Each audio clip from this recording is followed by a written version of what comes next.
Bharat Ratna doctor Bhimrao Ambedkar को कोटि कोटि नमन। ये कार्यक्रम डॉक्टर भीमराव अंबेडकर के जीवन पर आधारित है, जहां भारत की जनता के प्रति उनके योगदानों को पूरी सजगता से चित्रित और रेखांकित करने का प्रयास है। कार्यक्रम में दिखाई गई घटनाएं लब्ध प्रतिष्ठ पुस्तकों से ली गई हैं। इस कार्यक्रम के जरिए चैनल की ओर से एक विश्वसनीय, सजग और सकारात्मक प्रयास है कि डॉक्टर बाबा साहेब भीमराव अंबेडकर के जीवन की संघर्ष यात्रा एवं गौरव गाथा पूरे आदर के साथ घर घर पहुंचे और उनके योगदानों से सभी संपूर्णता में परिचित और आह्लादित हों। जब तक दिया नहीं तब तक कोई काम नहीं, जब तक दिया नहीं तब तक कोई काम नहीं, जब तक दिया नहीं तब तक कोई काम नहीं, जब तक दिया नहीं तब तक कोई काम नहीं, जब तक दिया नहीं तब तक कोई काम नहीं, जब तक चुप रहो। तुम सब शांति से काम पर लौटोगे या नहीं? साहब लोगों का आखिरी हुक्म है, जब तक हमारे मोहल्ले में दिया नहीं लगेगा तब तक कोई भी काम पे नहीं जाएगा। जाके कह दो अपने साहब से। साहब लोगों ने कहा है अगर तुम लोग यहाँ से नहीं उठे तो नौकरी से निकाल दिए जाओगे। सर, इन्हें नौकरी से निकाल देना इतनी आसान बात नहीं है, और अगर ये इनकी नौकरी छोड़ देंगे तो इनका काम कौन करेगा? आपके जात के लोग करेंगे। 4-10 दिन आप गंदगी उठा के देख लीजिए, फिर सारे तेवर ठीक हो जाएंगे। और आपके साहब तो सीधे मुंह से बात भी नहीं कर रहे हैं और इन्हें नौकरी से निकालने की धमकी भी दे रहे हैं। जब तक दिया नहीं तब तक कोई काम नहीं, जब तक दिया नहीं तब तक कोई काम नहीं, जब तक दिया नहीं तब तक कोई काम नहीं, जब तक दिया नहीं तब तक कोई काम नहीं।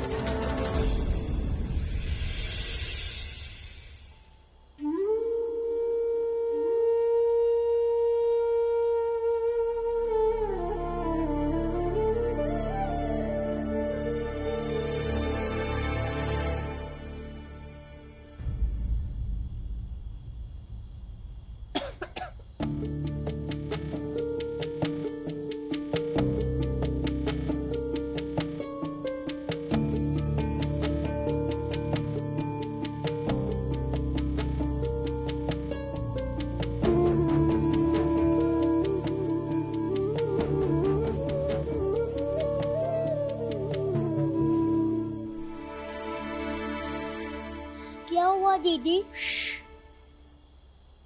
चलो। कहाँ? चलो।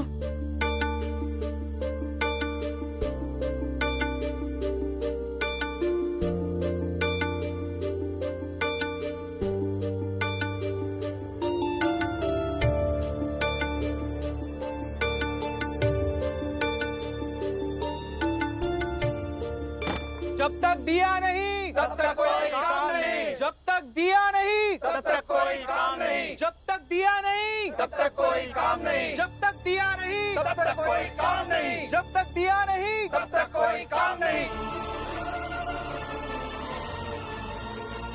तुम कहाँ पढ़ी लिखी हो कि तुम्हें पता होगा कि इसमें क्या लिखा है, किसने भेजा है? कहाँ मिली थी गोमती? 10वीं में हम दोनों पहली बार एक दूसरे से मिले थे और एक ही क्लास में पढ़ा करते थे।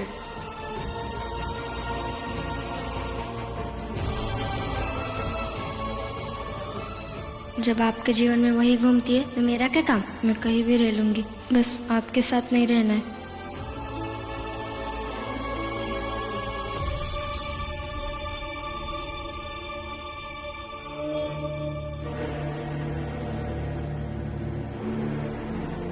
बधाई हो।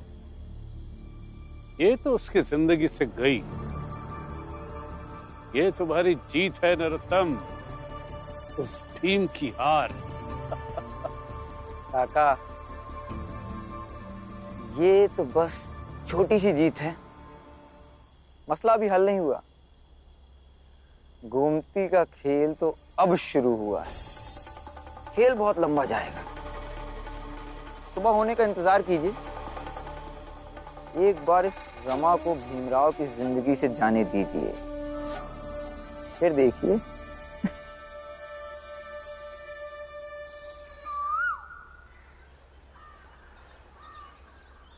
जब तक दिया नहीं तब तक काम नहीं, जब तक दिया नहीं तब तक काम नहीं, जब तक दिया नहीं तब तक काम नहीं। अरे चुप हो जाओ तुम सब। हमारे पूरे मोहल्ले में कचरा फैला हुआ है, सारा मोहल्ला कचरे की दुर्गंध से बदबू कर रहा है, और तुम सब यहाँ बैठकर आराम फरमा रहे हो। देखिए, कुछ मत बोलिए, सिर्फ शांत रहिए। अब कुछ कह रहा हूँ मैं, तुम लोग को सुनाई नहीं दे रहा है?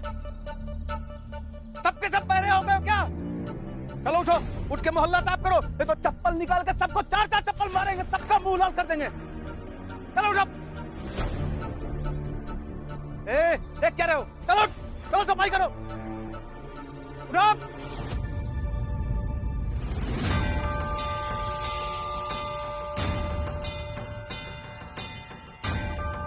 चलो जल्दी, चलो सब।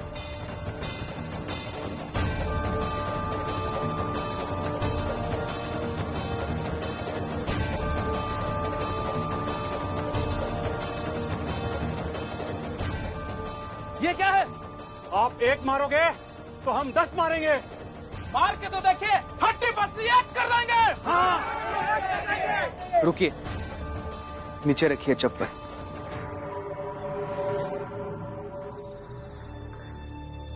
हमने सिर्फ 3 बार आपकी बात नहीं सुनी तो आप इतना तिलमिला उठे। हमें ये पूरा समाज सदियों से अनसुना कर रहा है। सोचिए हमें कैसा लगता होगा। और अब जाइए, खुद के मोहल्ले को खुद ही साफ कर लीजिए। अगर नहीं करना है तो हमारी मांग पूरी होने तक यही इंतजार कीजिए। अगर आपको गुस्सा दिखाना है तो नगर पालिका ऑफिस में जाकर दिखाइए, यहां नहीं। जाइए। ये क्या हमें गुस्सा दिखाएंगे? सुनने में आ रहा है कि सैकड़ों लोग नगर पालिका के दफ्तर में पहुंच चुके हैं और सब लोग वहां मांग कर रहे हैं कि उनका मोहल्ला साफ कराया जाए। अब जरूर नगर पालिका के अधिकारी आप सबको चर्चा के लिए बुलाएंगे। तैयार रहिए। देखिए,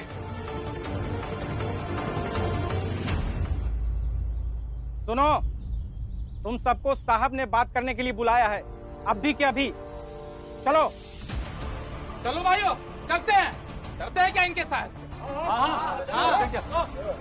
भीम, तुम भी हमारे साथ चलो। अरे तुम पढ़े लिखे हो, अधिकारी से बात कर पाओगे। हम लोग कहाँ अधिकारी से बात कर पाएंगे? चलो। नहीं नहीं, मैं किस हैसियत से बात करूंगा? मैं तो इनके साथ काम भी नहीं करता हूँ। हम तुम्हें अपना नेता बनाते हैं भीमराव। अब चलो, क्यों भाइयों? भीमराव तुम हमारे नेता हो। जा बेटा, लेकिन नेता बनकर नहीं, बल्कि इनका साथी बनकर जा। चलिए। भीम भैया। क्या हुआ? भैया, रमा घर में नहीं है, उसका सामान भी नहीं है। क्या? कहाँ गई रमा? पता नहीं भीम, हमने सब जगह ढूंढा लेकिन कहीं नहीं दिख रही है। बाबा चलो रमा को ढूंढते हैं। मैं रमा को ढूंढ के आता हूँ। आप लोग भाग गई रमा।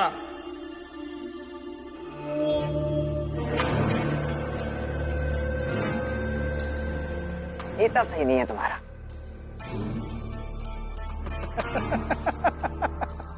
अरे जब बीवी भाग गई तो नेताजी क्या करेंगे? खैर तुम सब चलो, साहब लोग ज्यादा इंतजार नहीं करेंगे दिन भर। चलो। हाँ, मैं रमा को ढूंढ के आता हूँ।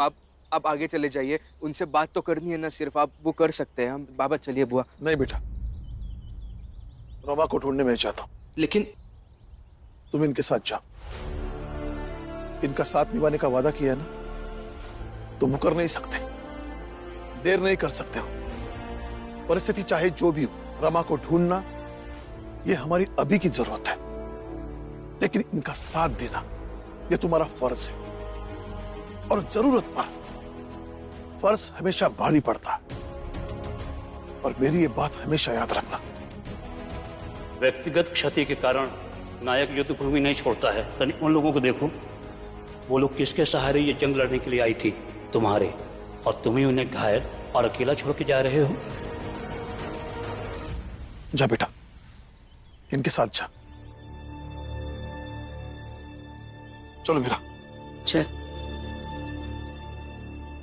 चलिए बात करते हैं, आइए। छोटी जात की जिंदगी जीते हैं और बातें फर्ज की करते हैं। सोचकर कितना अच्छा लग रहा है। भीमराव की पत्नी भाग गई।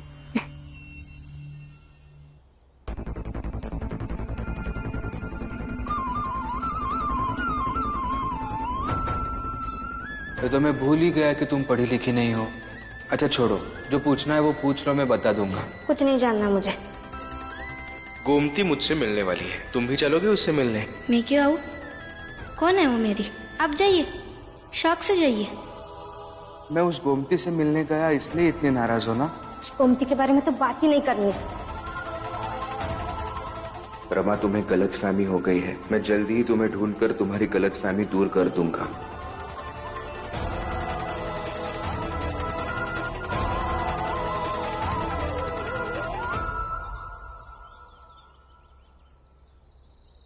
रमा,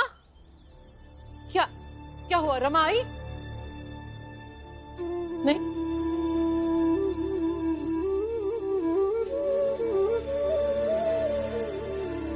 जीजा भाई, रमा से तुमने तो कुछ कहा नहीं ना कि वो घर छोड़कर चली गई?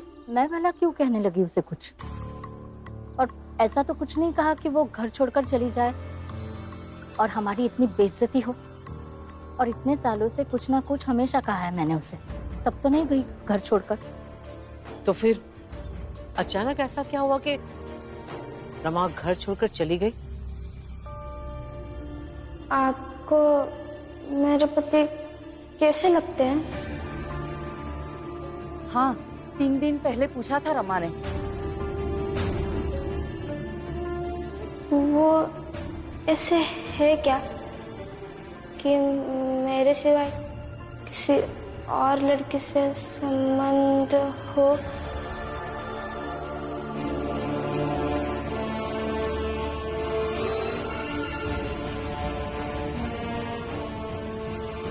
एक चिट्ठी है भीम भैया के नाम की, उन्हें देनी है। गोमती तो कोई लड़की का नाम है, मतलब ये चिट्ठी भीम भैया के लिए कोई लड़की ने भेजी है। भीमराव तो बड़ा खिलाड़ी निकला राम जी। हितेश, तुम चुप रहो, कुछ भी बोलते हो। आप लोगों को कोई गलतफहमी हुई है। हमने तो कभी नाम नहीं सुना गोमती। तो देख लीजिए गोमती को।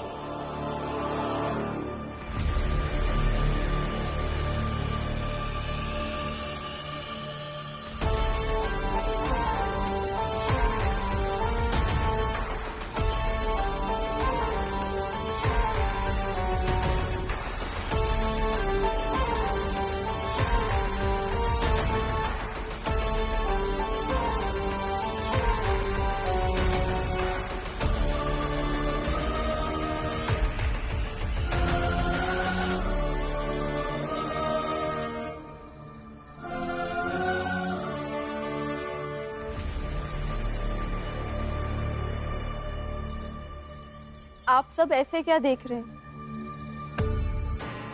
दलिया अम्मा और दीपक जिस चिट्ठी के बारे में बात कर रहे थे, वो गोमती मैं ही हूं।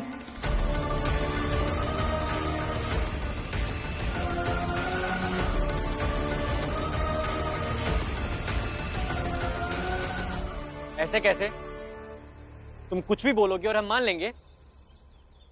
आनंद भाव, जवाब तो आपके भाई भीमराव को देने होंगे। जवाब दो भीमराव। इतने सालों पुरानी व्यवस्था पर उठाया हुआ तुम्हारा सवाल कैसे जायज हो सकता है? और तुम्हारे मोहल्ले में हम क्यों लाइट लगवाएं? और क्यों इतनी बड़ी संस्था को तुम छोटी जात वाले लोगों की, और वो भी कुछ लोगों की बात मान लेनी चाहिए? क्यों? देखिए पाटिल सर, मुझे आपका सवाल ही गलत लग रहा है, क्योंकि नगर पालिका का काम लोगों के जीवन को आसान बनाना और मूलभूत समस्याओं को सुलझाना होता है। इसके लिए मेरे और इनके मोहल्ले में लाइट तो बिना हमारी मांग किए कब की लग जानी चाहिए थी। और सर, यहाँ पे सवाल ये नहीं है कि हम छोटी जाति के हैं या बड़ी जाति के, क्योंकि जो लोग मांग कर रहे हैं ये आपके सहकर्मी हैं सर। इसके नाते तो आपकी जिम्मेदारी और भी बढ़ जाती है। और सर, अभी आपको कुछ ही लोग दिख रहे होंगे, लेकिन इनकी संख्या पर मत जाइए। ये कुछ लोग आने वाले दिनों में बहुत बढ़ जाएंगे, और तब तक ये बंबई गंदगी से बास मारने लग जाएगी। क्या आप और आपकी व्यवस्था इसके लिए तैयार है?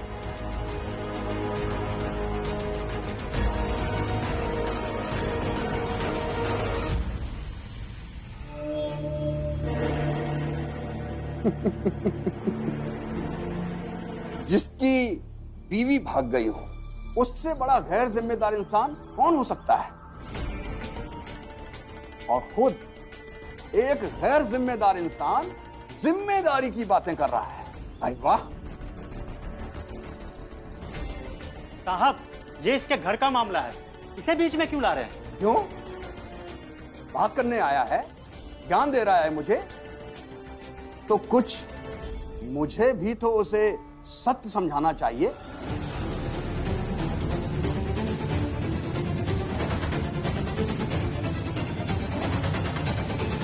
जी, आपकी बात बिल्कुल सही है। मैं एक गैर जिम्मेदार व्यक्ति हूं और मेरे पत्नी के भाग जाने का पूरा दोष स्वीकार करता हूं। तो क्या इसी तरह आपकी संस्था भी अपनी गैर जिम्मेदारी का दोष स्वीकार करती है? क्योंकि सर, आपसे मिलने के बाद मैं तुरंत जाकर मेरी पत्नी को ढूंढने वाला हूं। किसी भी तरह से उसे ढूंढकर उससे माफी मांग लूंगा, मेरी गलती को सुधार लूंगा। तो इस तरह आपको और आपकी संस्था को भी क्या अपनी गलती सुधारनी नहीं चाहिए? उसे कबूल नहीं करना चाहिए? और अगर नहीं, तो सर आप मुझे लिख के दीजिए कि आप हमारी जात के मोहल्ले में लाइट लगाने से मना कर रहे हैं, ताकि मैं जब आपसे ऊपर के अधिकारी से बात करूंगा तो आपकी लिखी चिट्ठी दिखा सकूं। साहिब मेरे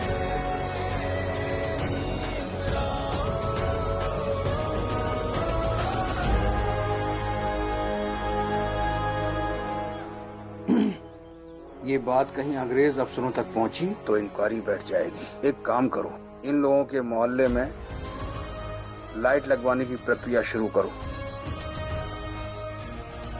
और तुम लोग काम पर जल्दी पहुंचो।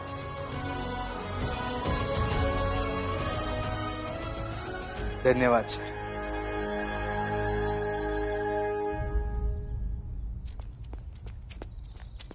बाबा, क्या हुआ? रमा मिल गई क्या?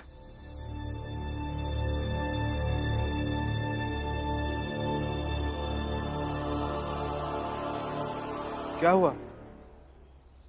सब मेरी तरफ ऐसे क्यों देख रहे हैं? पहले तुम बताओ कि ये लड़की कौन है? कौन?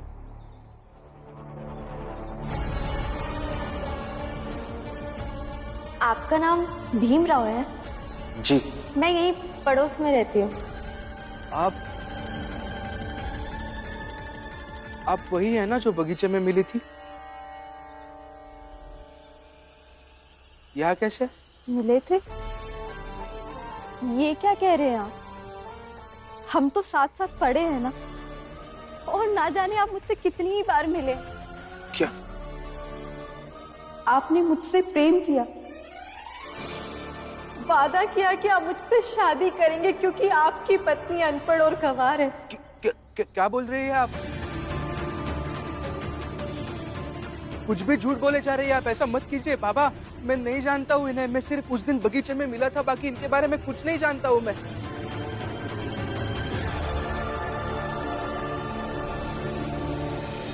भीम बेटा, मुझे यकीन नहीं हो रहा है, लेकिन दीपक बता रहा था इसकी चिट्ठी तुम्हारे पास आई थी। इनके नाम की चिट्ठी?